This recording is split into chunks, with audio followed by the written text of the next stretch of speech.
விமானம் புறப்பட்ட சில நொடிகளிலேயே 1:39 மணியளவில் ஒரு அவசர தகவல் வந்ததாக ஒரு தகவல் வெளியாகி இருக்கிறது. மேலும் இது விபத்தா சதியா என்ற கேள்வியும் எழுந்துள்ளது. ஏர் இந்தியா விமானம் விபத்து சதியா அல்லது விபத்தா என்ற சந்தேகம் எழுவதாக ஏர் இந்தியாவின் பதிவு தெரிவிக்கிறது. லண்டன் புறப்பட்ட ஏர் இந்தியா விமானம் அகமதாபாத் விமான நிலையத்திலேயே விழுந்து நொறுங்கி விபத்து ஏற்பட்டிருக்கிறது. அருகில் இருக்கும் குடியிருப்பு பகுதியிலேயே இந்த விமானம் விழுந்து நொறுங்கி தீப்பிடித்து எரிந்து கோர விபத்து ஏற்பட்டிருக்கிறது.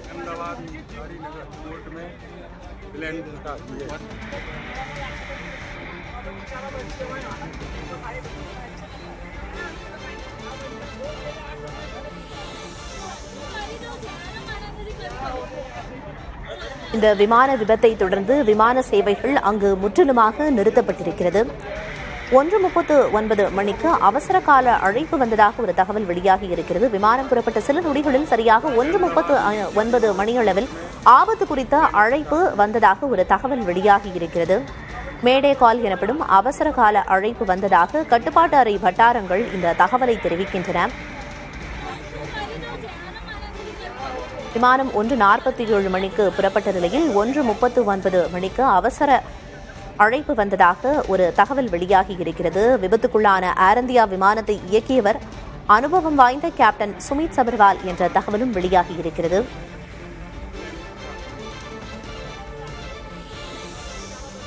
விமான கேப்டன் 8200 மணி நேரம் விமானத்தை இயக்கிய பெரும் அனுபவம் கொண்டவர் என்றும் தெரிய வருகிறது.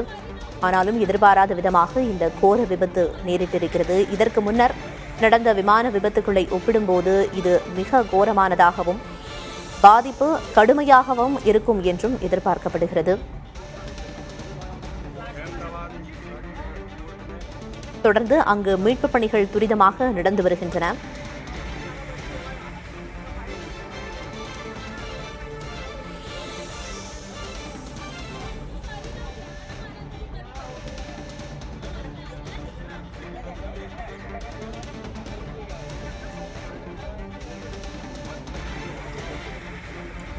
குஜராத் மாநிலம் அகமதாபாத் விமான நிலையத்திலிருந்து லண்டன் புறப்பட்டு சென்ற விமானம் புறப்பட்ட சில மணி துளிகளிலேயே விமான நிலையத்திற்கு அருகில் இருக்கும் குடியிருப்பு பகுதியிலேயே விழுந்து நொறுங்கி கோரமான விபத்து ஏற்பட்டிருக்கிறது. விமானம் விழுந்து நொறுங்கி தீப்பற்றி கரும்புகை வானுயர எழும் காட்சிகளை நாம் தற்போது பார்த்து வருகிறோம்.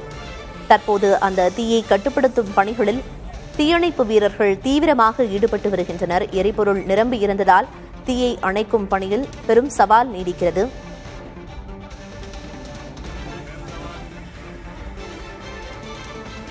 மேலும் விமானம் விழுந்ததை விபத்து என குறிப்பிடாமல் சம்பவம் என்று குறிப்பிட்டிருக்கிறது ஏர் இந்தியா நிறுவனம்.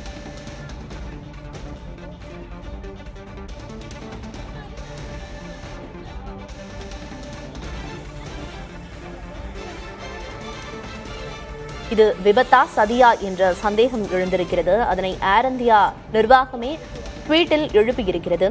விமானம் விழுந்ததை விபத்து என்று குறிப்பிடாமல் சம்பவம் என்று ஏர் இந்தியா நிர்வாகம் குறிப்பிட்டிருக்கிறது. புறப்பட்ட சில நொடிகளிலேயே இந்த விபத்து நேரிட்டிருக்கிறது.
குஜராத் மாநிலம் அகமதாபாத்தில் ஏர் இந்தியா பயணிகள் விமானம் இன்று பிற்பகல் விபத்துக்குள்ளாகியிருக்கிறது. அகமதாபாத்திலிருந்து லண்டனுக்கு பிற்பகல் 1:30 மணி அளவில் புறப்பட்ட ஏர் இந்தியா விமானம் சில நிமிடங்களிலேயே கீழே விழுந்து விபத்துக்குள்ளாகியிருக்கிறது. அங்கு மீட்பு பணிகள் தொடர்ச்சியாக நடைபெற்று வரும் நிலையில் அந்த விபத்துக்குள்ளான காட்சிகளை ஒருபுறம் பார்த்துக் கொண்டிருக்கிறோம். மறுபுறம் நாம் பார்க்கக்கூடிய காட்சி விபத்து நடந்த பிறகு அடுத்த சில நிமிடங்களில் அந்நிலை எவ்வாறாக மாறியிருக்கிறது. கரும்புகை தொடர்ச்சியாக வெளிவந்த வண்ணம் இருக்கிறது. தீ விபத்தும் ஏற்பட்டிருக்கிறது. தீயை அணைத்து பயணிகளை பத்திரமாக மீட்கும் பணிகளில் தேசிய பேரிடர் மீட்பு படையினரும் பல்வேறு தீயணைப்பு படை வீரர்களும் தற்போது அப்பணியில் ஈடுபட்டு வருகிறார்கள். அது தொடர்பான காட்சிகளை நாம் மறுபுறம் பார்த்துக் கொண்டிருக்கிறோம். இது தொடர்பாக ஏர் இந்தியா எக்ஸ் தளத்தில் பதிவிட்டிருக்கிறது. அதையும் நாம் பார்க்கிறோம். விமானம் விழுந்து நொறுங்கிய நிலையில் சம்பவம் என்று குறிப்பிட்டு ஆக்சிடென்ட் என்று அவர்கள் குறிப்பிடாமல் இன்சிடென்ட் என்று குறிப்பிட்டிருக்கிறார்கள். அதாவது சம்பவம் என்று குறிப்பிட்டிருக்கிறார்கள். இந்த ட்வீட்டின் காரணமாக இது விபத்தா அல்லது சதியா என்ற சந்தேகமும் எழுவதான செய்திகளையும் நாம் பார்த்துக் கொண்டிருக்கிறோம்.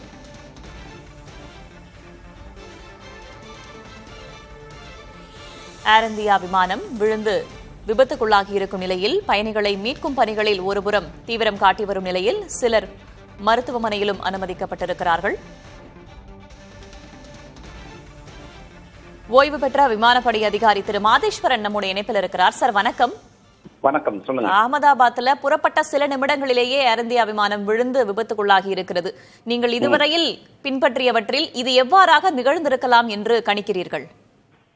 எதுவுமே சொல்றது கஷ்டம். ஏன்னா இது ஒரு கேட்டாஸ்ட்ரோபிக் எமர்ஜென்சி, ஒரு கிரிட்டிக்கல் எமர்ஜென்சின்னு சொல்லுவோம். அதனால கண்ட்ரோல் ஃபெயிலியரா இருக்கலாம், ஒரு மேஜர் கேட்டாஸ்ட்ரோபிக் மெக்கானிக்கல் ஃபெயிலியரா, சிஸ்டம் ஃபெயிலியரா இருக்கலாம், இல்லை செபட்டாஜ் இருக்கலாம். இதெல்லாம் பின்னாடி இன்வெஸ்டிகேஷன் பண்ணும்போது அதுக்கான பிளாக் பாக்ஸ் ரெக்கவர் பண்ண பிறகு மற்ற ரெக்கார்ட்ஸ்லாம் இன்வெஸ்டிகேட் பண்ண பிறகு தான் எதுவுமே சொல்ல முடியும். அதனால எதனால நடந்ததுன்னு இப்போ சொல்றது கஷ்டம். புறப்பட்ட சில நிமிடங்களிலேயே இவ்வாறாக ஒரு இக்கட்டான சூழல் வந்திருக்கிறது அப்படின்னா கண்டிப்பா அது பைலட்டுக்கு தெரிஞ்சிருக்கும் இல்லையா? அவர் தரப்பிலிருந்து கண்டிப்பாக சொல்லப்பட்டிருக்கும் இல்லையா ஒரு அவசர காலநிலை ஏற்பட்டிருக்கிறது என்பது குறித்து விமான நிலையத்திற்கு? ஆமா, அதனாலதான் அவர் மேடேங்கிற ஒரு கால் கொடுத்திருக்காரு போல் இருக்கு. அது கொடுத்துட்டு என்ன டீடைல்ஸ் அவர் சொல்லிருக்காருங்கிறது தெரியல. ஆனா அதை பத்தி எந்த விவரமும் வெளியில வராதனால அவரால் ஃபுல்லாவே சொல்ல முடியல. அப்ப அவரு அது அவ்வளவு கிரிட்டிக்கல் எமர்ஜென்சி சிச்சுவேஷன்ங்கிறது தெரியுது. அவர் ஹேண்டில் பண்றதுல அதுல பிஸியா இருந்திருப்பாரு. டொமஸ்டிக் பிளைட் என்பதை தாண்டி இன்டர்நேஷனல் பிளைட் என்று எடுத்துக்கொண்டால் அதற்கான முன் தயாரிப்புகள் என்று முன் பணிகள் என்று நிறைய இருந்திருக்கும் அல்லவா? பொதுவாகவே ஒரு விமானம் கிளம்புகிறது என்றால் என்னென்ன விஷயங்களை அவர்கள் பின்பற்றுவார்கள் பொதுவாக கிளம்புவதற்கு முன்னதாக? எல்லா டொமஸ்டிக் ஆகட்டும் இன்டர்நேஷனல் ஆகட்டும் எல்லாமே ஒரு வானத்துல பறக்கிற விமானங்கள். அதனால அதுக்கான சேஃப்டி ப்ரொசீஜர்ஸ் காமன் எல்லாத்துக்குமே. செக்யூரிட்டி அண்ட் சேஃப்டி ப்ரொசீஜர்ஸ் ரொம்ப ஸ்ட்ரிக்ட், ரொம்ப ஒரு எலாபரேட் ப்ரொசீஜர்ஸ் இருக்கு. ஒரு ஏர்கிராஃப்டை வந்துட்டு லேண்ட் ஆகி அதுக்கப்புறம் நார்மல் சர்வீசிங் பண்ணி மெயின்டெனன்ஸ் ப்ரொசீஜர் பண்ணி அவங்க மெயின்டெனன்ஸ் சைட்ல இருந்து அவங்க அது சேஃப்னு கிளியர் பண்ணுவாங்க. அதுக்கப்புறம் ஃபிளைட் ஏர்வர்தின்னு சர்டிஃபை பண்ணுவாங்க. அதுக்கப்புறம் வந்துட்டு மற்ற checks and procedures crew air crew பண்ணுவாங்க. அதனால நிறைய இருக்கு. அப்புறம் விமானத்திலேயே எதுவும் ப்ராப்ளம்ஸ் இருக்கா, எமர்ஜென்சி இருக்கா, இல்லை எதுவும் இருக்கான்னு சொல்றதுக்கு கம்ப்யூட்டர் பேஸ்ட் சிஸ்டம்ஸ் நிறைய இருக்கு. அதனால இப்ப இருக்கிற விமானங்கள்லாம் சேஃப்டி ப்ரொசீஜர்ஸ் அதுவே இன்ஹெரண்டாவே சேஃப்டி நிறைய இருக்கு. அதனால இந்த மாதிரி ஒரு ஆக்சிடென்ட் நடக்கிறதுங்கிறது பெர்சன்டேஜஸ் ரொம்பவே கம்மி. ஆனாலும் மெஷின்ஸ்ல எதையுமே ரூல் அவுட் பண்ண முடியாது, 100% ரூல் அவுட் பண்ண முடியாது. அதனால 1% இருக்கலாம், 0.5% இருக்கலாம், 0.1% இருக்கலாம். அது அந்த மாதிரி நடக்கும்போது அது ஒரு கேட்டாஸ்ட்ரோபிக் ஆக்சிடென்ட் ஆகுது, நிறைய லைஃப் லாஸ் ஆகுது. இது ரொம்ப ரேரான ஒரு விபத்து அப்படின்னு சொல்லியிருக்கீங்க. இப்போ ஒரு பிளைட் வந்து டேக் ஆஃப் ஆக போகுது அப்படின்னா எரிபொருள் சம்பந்தமாகவோ அல்லது வேற ஏதாவது தொழில்நுட்ப கோளாறு ஏற்பட்டிருக்கு என்று அறிந்தாலோ விமானி உடனடியாக என்ன செய்வார்? அந்த நேரத்துல என்ன நடக்கும் சார்? எல்லா விமானங்களுமே பைலட்ஸ், மல்டி க்ரூ காக்பிட் ஆகுது. இதெல்லாம் ஏர்லைன் விமானங்களுமே மல்டி க்ரூ காக்பிட் ஆகுது. அதனால எல்லாமே ப்ரொசீஜர்ஸ் இருக்கு. அவங்க ட்ரைனிங்ல ஒவ்வொரு எந்த மாதிரி ஒரு ஆக்சிடென்ட் அது எமர்ஜென்சி டெவலப் ஆகலாம், அதை எப்படி ஹேண்டில் பண்ணுங்கிறது எல்லாமே அவங்க எல்லாம் ட்ரெயின்ட். அதுவும் இவங்கெல்லாம் ரொம்ப எக்ஸ்பீரியன்ஸ் பைலட், உள்ள பெரிய விமானம் ஓட்டுறவங்க. அவங்க அதுக்கான ரெகுலரா அவங்க சிமுலேட்டர் ட்ரைனிங்ல இதெல்லாம் ப்ராக்டிஸ் பண்ணுவாங்க. அதனால எது வந்தாலுமே அதை ஹேண்டில் பண்றதுக்கான ஒரு திறமை எல்லாருக்குமே இருக்கு. அதையும் மீறி சில ரொம்ப ஷார்ட் இது ஏன்னா இமிடியேட்டா டேக் ஆஃப் ஆன உடனே ஒரு ரொம்ப ஷார்ட் ஹைட்ல ரொம்ப ஒரு கிரிட்டிக்கல் டைம் பீரியட்ல எமர்ஜென்சி டெவலப் ஆயிருக்குன்னா அதை ஹேண்டில் பண்றது ரொம்பவே கஷ்டம் தான். ரொம்ப கெட்டாஸ்ட்ரோபிக் எமர்ஜென்சி டெவலப் ஆயிருக்குன்னு அர்த்தம். இப்ப விபத்துக்குள்ளான இந்த விமானம் போயிங் AA-171 என்று சொல்லப்படுகிறது. பொதுவாக இந்த போயிங் விமானங்கள்ல பாதுகாப்பு சார்ந்த விஷயங்கள் எவ்வாறாக இருக்கும், எவ்வாறாக இடம்பெற்றிருக்கும்? எல்லா விமானங்கள்லுமே நிறைய இருக்கு. அவங்களுடைய பாதுகாப்பு சேஃப்டி ப்ரொசீஜர்ஸ் நிறைய.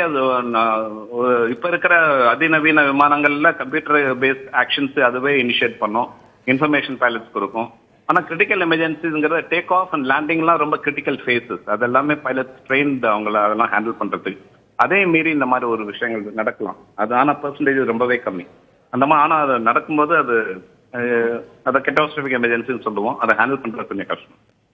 இப்ப விபத்து நிகழ்ந்த பிறகு எவ்வளவு நேரம் ஆகலாம், என்ன காரணமாக இருக்கக்கூடும் என்று கண்டுபிடிப்பதற்கு எவ்வளவு நேரமாகும், எந்த வழியில அவங்க கண்டுபிடிப்பாங்க? இப்ப சில விமானங்கள்லாம் வந்து கருப்பு பெட்டி கிடைக்கணும், அதுல என்ன தகவல்கள் இருக்கிறதோ அதுதான் அடிப்படை என்று சொல்வார்கள் இல்லையா, அது போல? ஆமா, அதுக்கு very clearly late out procedures இருக்கு. இத மினிஸ்ட்ரி ஆஃப் சிவில் ஏவியேஷனும் டிஜிசியும் சேர்ந்து போர்ட் ஆஃப் என்கொயரி கான்ஸ்டிடியூட் பண்ணுவாங்க. அதுக்கப்புறம் மெம்பர்ஸ்லாம் கான்ஸ்டியூட் பண்ணிட்டு அதுக்குள்ள எங்க ஆக்சிடென்ட் நடந்ததோ அந்த ஏரியாவை கார்டன் ஆஃப் பண்ணி அதை பிளாக் பாக்ஸ் ரெக்கவர் பண்றது தான் முதல் ஆப்ஜெக்டிவ். அதை ரெக்கவர் பண்ண உடனே அதை டீகோட் பண்ணி அதுல இருந்து ரெக்கார்டிங், அப்புறம் ஏடிசில ரெக்கார்டிங்ஸ் இருக்கும், மற்ற நிறைய இன்ஃபர்மேஷன் எவிடன்ஸ்லாம் அவங்க கலெக்ட் பண்ணி அதை அனலைஸ் பண்ணி அதுக்கப்புறம் தான் ஒரு கன்க்ளூசிவா ஒரு டிசிஷன் வந்த பிறகுதான் அதை வெளியில விடுவாங்க. அதனால இதெல்லாம் டைம் எடுக்கும். அது ஏன்னா ப்ரெடிக்ட் பண்ணிட்டு ஒரு ஒப்பீனியன் எல்லாம் கொடுக்கறது தவறு. இது ஆக்சுவலா ஃபுல்லா என்கொயரி நடக்கும்போது அந்த என்கொயரி ஃபுல் தரவா பண்ணிட்டு அதுக்கப்புறம் எஸ்டாப்ளிஷ் பண்ணணும். அப்பதான் பின்னாடி அது அந்த மாதிரி இதை எப்படி தடுக்க முடியுங்கிற ஒரு ஆக்ஷன் கரெக்டா எடுக்க முடியும். இதுல ஏடிசியோடைய பங்கு என்ன? அவர்களுக்கு எந்த அளவுக்கு தகவல் தெரிந்திருக்க கூடும் இந்த நேரத்துல? ஆர்டி கம்யூனிகேஷன் பைலட் என்ன கால்ஸ் கொடுத்துருக்கிறாரோ அப்புறம் விஷுவலா அவங்க என்ன பார்த்துருக்காங்களோ அவ்வளவுதான் அவங்களுக்கு அந்த இன்ஃபர்மேஷன் இருக்கும். அதுல ரெடார்ல வந்துட்டு இப்ப நம்மளுக்கு தெரிஞ்சிருக்குல்ல என்ன ஹைட்ல ஆகி எப்போ உடனே இது கிரவுண்டுக்கு டேர்ன் ஆகி கிராஷ் ஆயிருக்குங்கிறது அந்த ரெக்கார்ட்ஸ்லாம் ரெடார்லயே இருக்கும். ஏடிசி கம்யூனிகேஷன்ஸ் கொஞ்சம் இருக்கும். பொதுவாக ஒரு விமானம் புறப்படுவதற்கு முன்னதாக எவ்வளவு நேரம் சோதனைக்கான காலம் அப்படின்னு எடுத்துக்கொள்ளப்படும்? என்னென்ன விஷயங்களை அவர்கள் புறப்படுவதற்கு முன்னதாக சோதனையிடுவார்கள் சார்? அது இதெல்லாம் வெல் லேட் அவுட் ப்ரொசீஜர்ஸ் எல்லாம் முன்னாடி சொன்ன மாதிரி என்ஜின் ஹெல்த், அப்புறம் ஏர்கிராஃப்ட் சர்வீசபிலிட்டி, சிஸ்டம் சர்வீசபிலிட்டி, மற்ற ப்ரொசீஜரல் ப்ராசஸஸ் நிறைய இருக்கு அதுல. அதனால ஒரு ஏர்கிராஃப்ட் வந்து டேர்ன் அரவுண்ட் பண்ணி அது ரெடி ஆகி ஃபிளைட்டுக்கு ரெடி ஆகுங்கிறது நிறையவே டைம் எடுக்கும். அது அந்த ப்ரொசீஜர்ஸ் படி 1 hour 1.5 hours 2 hours எடுக்கலாம். இன்டர்நேஷனல் ஃபிளைட்ஸ்னா டைம் நிறையவே எடுக்கும். முன்னாடி எப்போ லேண்ட் ஆச்சோ அதுல இருந்து திருப்பி டேர்ன் அரவுண்ட் பண்ணி அடுத்த ஃபிளைட்டுக்கு ரெடி ஆகிறதுக்கு 2-3 hours ஆகலாம். அவங்களுடைய ஷெட்யூலை பொறுத்து. சர்வதேச விமானங்கள் அப்படின்னு சொல்லிட்டு அந்த விமானங்களுக்கு என்று தனியாக சோதனைக்கான ப்ரொசீஜர்ஸ் இருக்கா?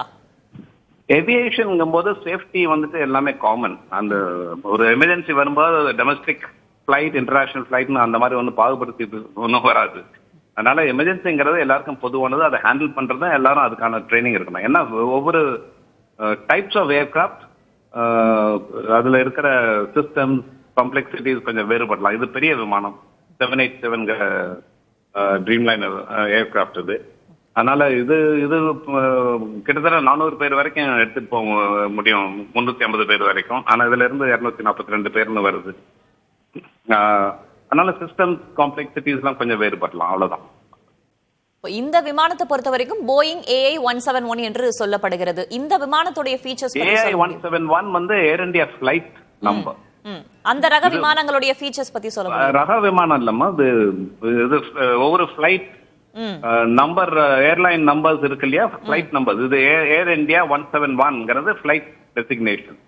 ஆனா விமானம் வந்து போயிங் 787, அதுதான் டைப். 737, 767, 787ங்கிறது டிஃபரெண்ட் டைப்ஸ் ஆஃப் ஏர்கிராஃப்ட். இப்போ போயிங் 787 உடைய அந்த ஃபீச்சர்ஸ் எப்படி இருக்கும் சார், பாதுகாப்பு சார்ந்து? அது ஒரு ரொம்ப நவீனமான விமானம் அது. அதனால features, safety features, electronic controls, pilot assist பண்றதுக்கு நிறைய விதமான ஃபெசிலிட்டிஸ் இந்த மாதிரி விமானங்கள்லாம் நிறைய இருக்கு. அதனால சேஃப்டி ஃபீச்சர்ஸ் ரொம்பவே நல்லா இருக்கு இந்த மாதிரி விமானங்கள்.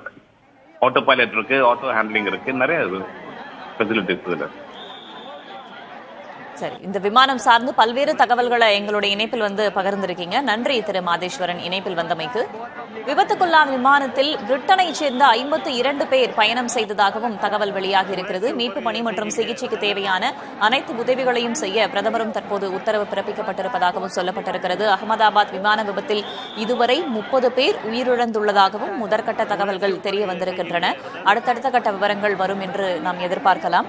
தொடர்ச்சியாக அது தொடர்பான காட்சிகளையும் நாம் பார்த்துக் கொண்டிருக்கிறோம். அந்த விபத்து நடந்த இடத்திலிருந்தும் அந்த காட்சிகளை நாம் பார்த்தோம். அதேபோல பாதிக்கப்பட்ட பயணிகள் தற்போது மருத்துவமனையில் அனுமதிக்கப்பட்டிருக்கிறார்கள். அது தொடர்பான காட்சிகளையும் நாம் முன்னதாக பார்த்திருந்தோம். அகமதாபாத்திலிருந்து லண்டனுக்கு பிற்பகல் 1:30 மணி அளவில் புறப்பட்ட ஏர் இந்தியா விமானம் சில நிமிடங்களிலேயே கீழே விழுந்து விபத்துக்குள்ளாகி இருக்கிறது.